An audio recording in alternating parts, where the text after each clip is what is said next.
Hola, bienvenido a la última sesión de este curso propedéutico. En esta sesión trabajaremos 2 unidades o 2 sesiones de tu manual de aspirante que comprenden la parte de geometría y probabilidad estadística. Como cada semana, antes de iniciar, vamos a revisar lo que vimos la semana anterior. Trabajamos factor común, ecuaciones de primer grado, sistemas de ecuaciones con el método de sustitución. ¿Cómo te fue con eso?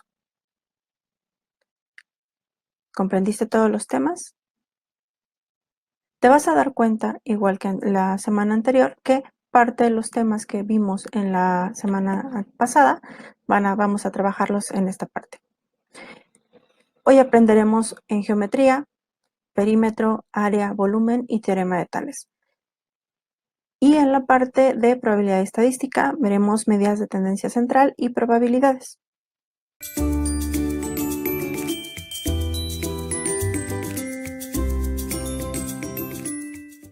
Tengo aquí una tabla donde te muestro las fórmulas para las áreas de las figuras planas básicas: triángulo, cuadrado, rectángulo, rombo. Es importante que sepas que la A mayúscula implica área, la B minúscula implica base, la H la reconocemos como altura y la L la reconocemos como lado. El perímetro es el contorno de una figura, eso siempre hay que recordarlo, y lo medimos sumando precisamente las medidas de cada uno de sus lados. Si tengo un triángulo, voy a sumar las medidas de sus 3 lados. Si tengo un cuadrado, las medidas de sus 4 lados, y así me voy independientemente de la cantidad de lados que tenga la figura. Y el área, tenemos aquí en la tabla que te estoy mostrando algunas de las fórmulas para el área, pero es importante recordar que el área también es conocida como superficie. Si en algún punto te piden calcular la superficie de alguna figura, están pidiéndote que calcules el área. En la cuestión de volúmenes, tenemos también una tabla que me muestra las fórmulas básicas para volumen, y aquí es también muy importante que consideres que respecto a las fórmulas, la V indica volumen, la A subíndice B indica que es el área de la base y la H la altura.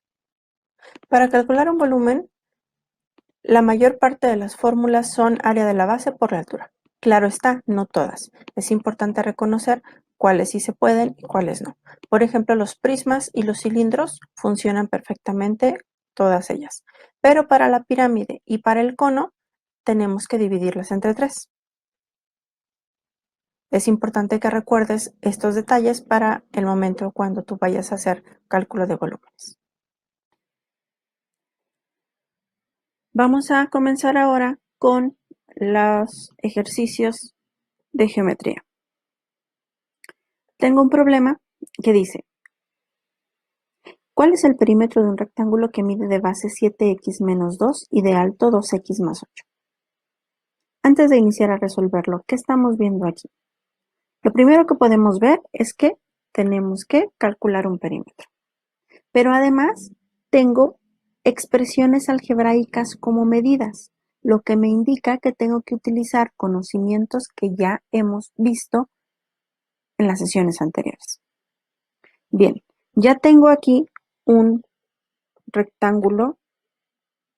Necesito ahora identificar los datos. Dice que la base mide 7x menos 2. Entonces mi base es esta, mide 7x menos 2. Y dice que de alto mide 2x más 8, entonces de alto mide 2x más 8. Ya que tengo eso, tengo que recordar las propiedades de los rectángulos. Sabemos que los rectángulos tienen 2 pares de lados iguales. ¿Qué me dice eso? Pues que si este lado mide 2x más 8, este lado también debe medir 2x más 8. Si este lado mide 7x menos 2, pues este lado también tiene que medir 7x menos 2. Con eso ya tengo los 4 datos que necesito para calcular el perímetro de este rectángulo.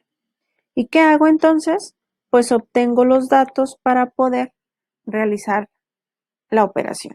Como voy a sacar un perímetro y ya comentamos que el perímetro es la suma de sus 4 lados, pues entonces voy a hacer 2x más 8 más 7x menos 2 más 2x más 8 más 7x menos 2.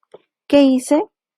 Este y este son los dos lados de alto y este es- son las dos bases. Y ahora sí, ya tengo una expresión algebraica. Lo que necesito ahora es realizar las operaciones. Y lo vamos a hacer como hemos hecho anteriormente. Tengo varios términos con X, entonces voy a marcar este y este. Ya tengo marcados todos los que tienen X y comienzo a realizar mi operación. 2 más 7 son 9, más 2, 11, más 7, 18. Entonces aquí tengo 18 y la X, que también pude haberlo hecho sumando los que son iguales. 2 y 2 son 4, 7 y 7 son 14 y 14 más 4 me da 18 y le agrego la X. En esto no tengo problema porque como todos son positivos, pues entonces simplemente hago la operación. Voy ahora con los que no tienen X y vamos a marcar este, este, este y este. Y hacemos lo mismo. Puedo irme de uno por uno o simplemente puedo ir con todos los positivos y después resto negativos. Esto ya es elección suya. Voy a irme yo en el orden que están. 8 menos 2 son 6, más 8 son 14, menos 2 son 12. 12 positivo, entonces aquí pongo más 12. Y ya tengo el resultado de el perímetro. Entonces, como no me está diciendo si son centímetros, metros, kilómetros, lo que sea, mi resultado o mi respuesta debe ser que estos son 18x más 12 y le pongo la U para representar que son unidades. Ya si yo sé exactamente cuál es la unidad de medida que se está utilizando, entonces ahí la pongo. Pueden ser centímetros, metros, kilómetros, cualquier unidad de medida que nos ponga. Tenemos ahora un problema de volumen. Tengo una piscina que tiene 8 metros de largo, 6 metros de ancho y 1.5 metros de alto. Y me pregunta cuántos litros de agua se necesitan para llenarla. Aquí tengo un dibujo que me representa más o menos la piscina. Es una piscina rectangular, por lo tanto, es un prisma rectangular. Y recordemos que la fórmula para encontrar el volumen de un prisma es área de la base por la altura. Entonces, tenemos que identificar quién es nuestra base. En este caso es 8 y 6. Y con eso encontramos el área de la base. ¿Qué figura se forma con la base? Pues se ve más claro aquí en la parte de arriba. Es un rectángulo. ¿Cómo calculo el área de un rectángulo? Entonces, voy a poner aquí el área del rectángulo es base por altura. La base mide 8, la altura mide 6 en el caso del rectángulo. ¿Cuánto es eso? 8 por 6 son 48. Tengo que son metros. Como acabo de encontrar una superficie o un área, aquí son metros cuadrados. Ya tengo el área de la base. Ahora sí, ya puedo calcular el volumen. Y el volumen se calcula con el área de la base, que es esto que tengo aquí, por la altura. Entonces, el área de la base es de 48, porque es lo que acabamos de sacar ahorita, y la altura es de 1.5. Entonces lo que tengo que hacer aquí es 48 por 1.5. Y entonces hacemos la operación y 48 por 1.5 son 72. Como estoy sacando un volumen se mide en metros cúbicos. Ya tengo el volumen de la piscina. ¿Qué necesito? Responder la pregunta de mi problema. ¿Cuántos litros de agua se necesitan para llenarla? Pues simplemente respondo, se necesitan 72 metros cúbicos de agua. Y con eso ya tengo mi resultado. Recuerden que es muy importante identificar qué es lo que me está pidiendo el problema.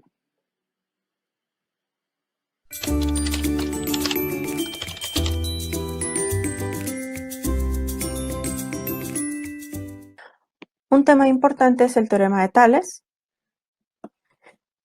que para introducirte en la parte del teorema de Tales te cuento un poco de historia. Durante la guerra griega, Tales de Mileto, Mileto es lo que hoy es Turquía, desarrolló un método para responder la siguiente pregunta: ¿a qué distancia se encuentran los barcos enemigos? Y vemos aquí una imagen donde está, en este caso Tales de Mileto, viendo a lo lejos un barco que viene a atacarlos y tiene una vara. Entonces, ¿qué es lo que hizo él? Él imaginó un triángulo considerando que el dato que él desconoce es de dónde está él al barco, pero sí sabe la altura del peñasco y sabe su altura y además sabe cuál es la distancia de la vara que él tiene, sobresale del peñasco donde está. Y entonces con eso lo que él hizo es una proporción para identificar realmente cuál es la distancia y saber si puede usar un arma para atacarlos o saber cuánto tiempo tienen que esperar a que lleguen. Esto, el teorema de Tales, que es como le llamamos actualmente, fue un factor importante para ganar esa guerra precisamente. Vamos ahora con el ejemplo del teorema de Tales. Tengo aquí un problema que dice: un árbol de 4 metros proyecta una sombra de 12 metros. ¿Cuál es la altura de un edificio que a la misma hora proyecta una sombra de 24 metros? Y tengo aquí el dibujito. Pueden ver aquí que tengo el edificio, que es el que queremos saber cuánto mide. El edificio proyecta una sombra de 24 metros. Tengo el árbol que mide 4 metros y que proyecta una sombra de 12 metros. Si ustedes se imaginan el triángulo que Tales de Mileto se imaginó, pues aquí lo tenemos. Es este triángulo y este triángulo. Y entonces lo que tenemos que hacer es precisamente la proporción. Voy a mover el dibujo y entonces tengo que ver qué datos necesito. Tengo un dato que no conozco, que es la altura del edificio. Entonces tengo del edificio altura, no lo conozco, pero sí sé cuánto da de sombra, que da 24 metros. Para el árbol tengo de altura, sé que son 4 metros y de sombra sé que da 12 metros. Y entonces esos son los datos que voy a utilizar. Voy a utilizar más o menos lo mismo, bueno, de hecho lo mismo que en las proporciones. ¿Cuáles son los correspondientes? En este caso, la altura del edificio sería el correspondiente con el árbol. Entonces, el edificio, que es X, ya dijimos que es lo que no conozco, es a los 4 metros igual a, vamos con los correspondientes en las sombras. Esta es la sombra del edificio y esta es la sombra del árbol. Como yo acá en mi expresión puse arriba el dato del edificio, en mi otra fracción voy a poner arriba también el dato del edificio, pero correspondiente a las sombras. En este caso, la sombra del edificio es de 24. Y en la parte de abajo, como puse yo la altura del árbol, acá abajo tengo que poner la altura de la sombra del árbol, que en este caso es 12. Y entonces ya tengo aquí una expresión que es del tipo de las proporciones que voy a resolver. ¿Qué tengo que hacer? Despejar x. Ya que despejé x, resuelvo mi operación.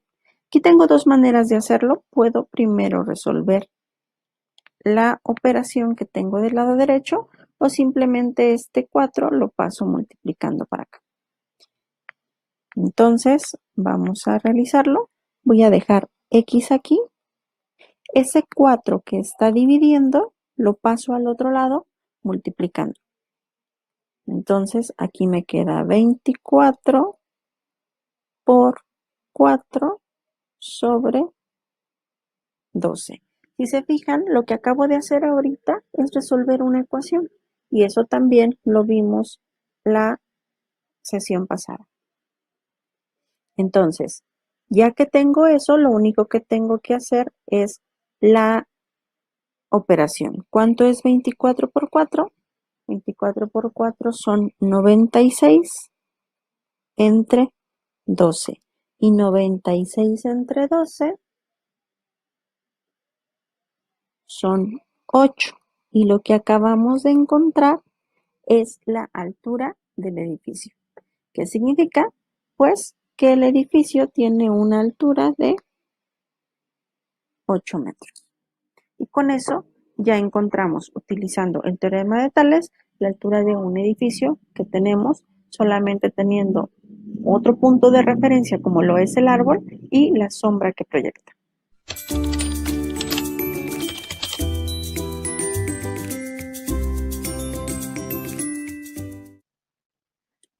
Trabajaremos las medidas de tendencia central y vamos con las definiciones.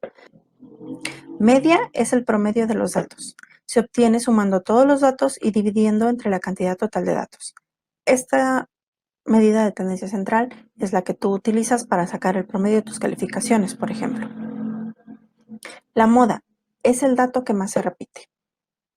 Si nos vamos a un ejemplo de esto, podemos ver cuando sale un producto a la venta, todo el mundo quiere tenerlo porque es la moda precisamente. Entonces, ¿qué pasa cuando un producto está de moda?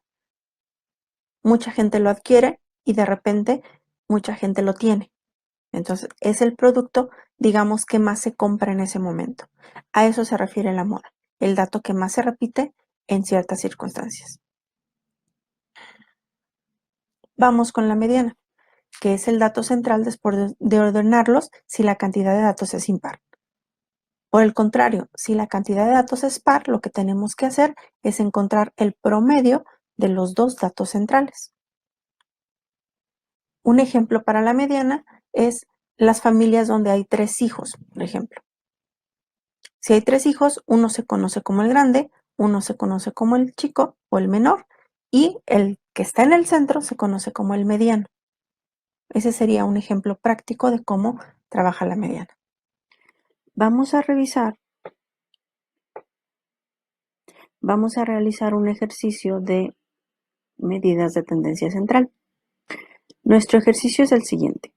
En una zapatería se vendieron el día de hoy 9 pares de zapatos de las siguientes medidas: 23, 24, 25, 23, 22, 26, 27, 23, 24.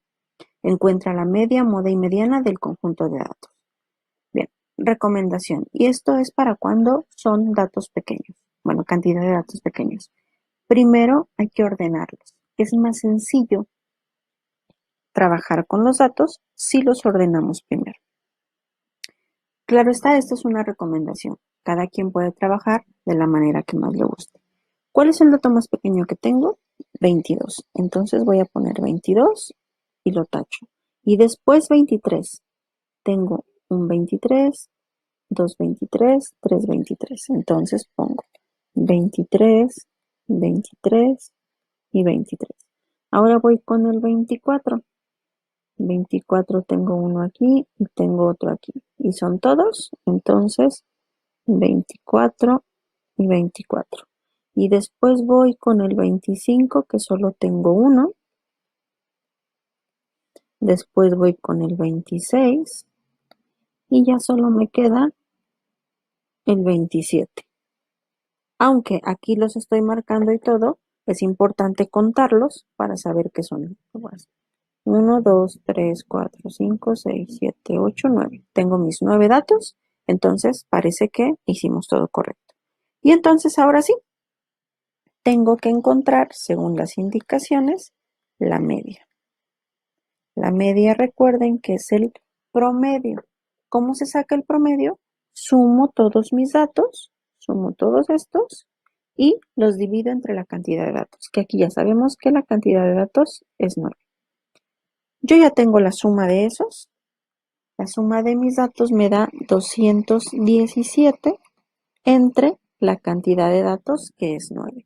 Algo muy importante, cuando estén trabajando datos, a lo que se hace como que de manera muy común, siempre que sumen, si lo suman de manera manual, sumen 3 veces. ¿Por qué? Porque si yo sumo una vez y sumo una segunda vez, es probable que una de esas 2 veces me salgan diferente. Entonces, si en la tercera ya me sale una de las dos, es más posible que esas 2 veces haya hecho la operación correcta. Entonces, es importante ir sumando. También es importante que si tengo muchos datos, sume a lo mejor por columna o por fila para no confundirme con esa situación. Entonces, vamos a hacer 217 entre 9 y me da 24.11. Claramente yo tengo solo números enteros en los números de los pares, de los zapatos, pero este 24.11 me está diciendo que el dato representativo de los datos que tengo está muy cercano al 24, por ejemplo. Eso es lo que me dice. No me está diciendo que la mayor cantidad de zapatos que vendimos son del 24. Me está diciendo que en promedio son los que más se venden. ¿Sí? Pero en promedio, recuerden eso. Solo es un dato representativo. Cuando sabemos cuál es el dato real que más se vendió, es cuando sacamos la moda, que es exactamente lo que vamos a hacer ahorita. La moda dijimos que es el dato que más se repite y afortunadamente nosotros ya acomodamos los datos, ya podemos ver claramente cuál es el dato que más se repite. Del 22 solo tengo uno, del 23 tengo 3, del 24 tengo 2. Y ahí ya no necesito hacer más, ya sé que la moda es el 23 y ya está. Ahora voy con la mediana. La mediana dijimos que es el dato central ya que ordené los datos. Entonces, yo ya los tengo ordenados. Primero tengo que ver el número de datos, ¿es par o impar? Como es impar, entonces simplemente tengo que buscar el dato que está exactamente en el centro. ¿Cómo saco el dato que está en el centro? Pues 9 entre 2, que es la cantidad de datos que tengo a la mitad. 9 entre 2 es 4.5. Significa que voy a tomar el siguiente valor, enter 4.5, que seguiría 5, y busco el dato que tiene la posición número 5. Eso es importante, busco posición. Entonces, posición 1, posición 2, posición 3, posición 4 y posición 5. Este dato que tengo aquí, esa es mi mediana. ¿Por qué? Porque es el dato que queda al centro. Aquí pueden ver, a la izquierda tengo 1, 2, 3, 4 datos. Y a la derecha tengo 1, 2, 3, 4 datos. Y entonces ya tengo aquí que mi mediana es 24. Y con eso hemos encontrado media, moda y mediana de estos conjuntos de datos.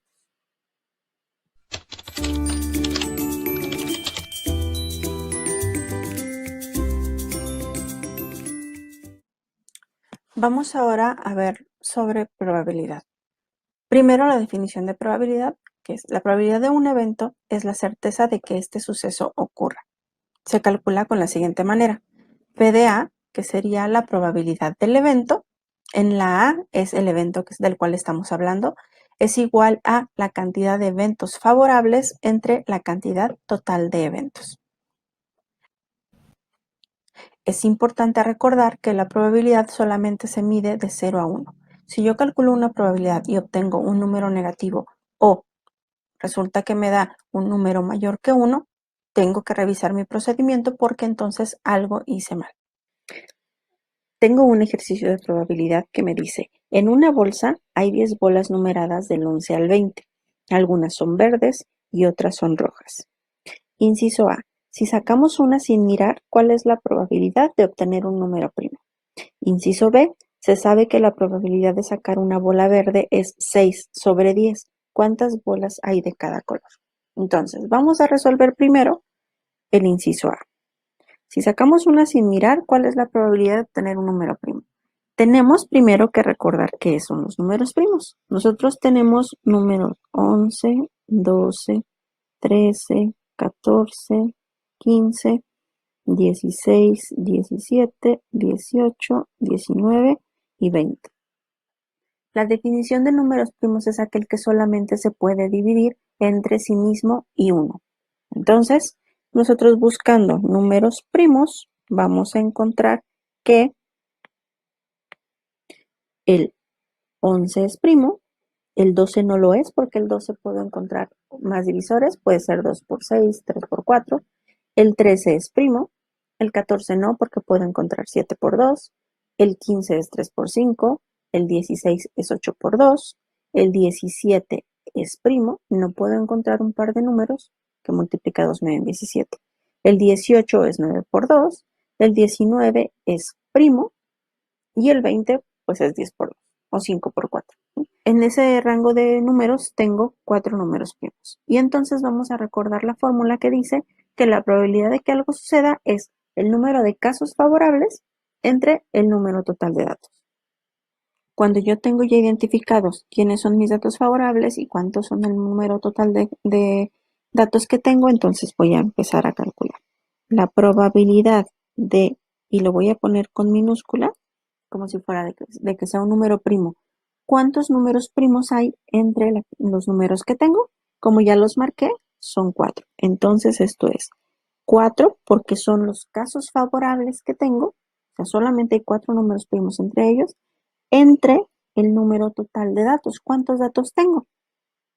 Ya sabemos que tengo 10 datos. Entonces, 4 entre 10 o 4 sobre 10 es la probabilidad de que yo encuentre un número primo entre esas bolas que hay en la bolsa.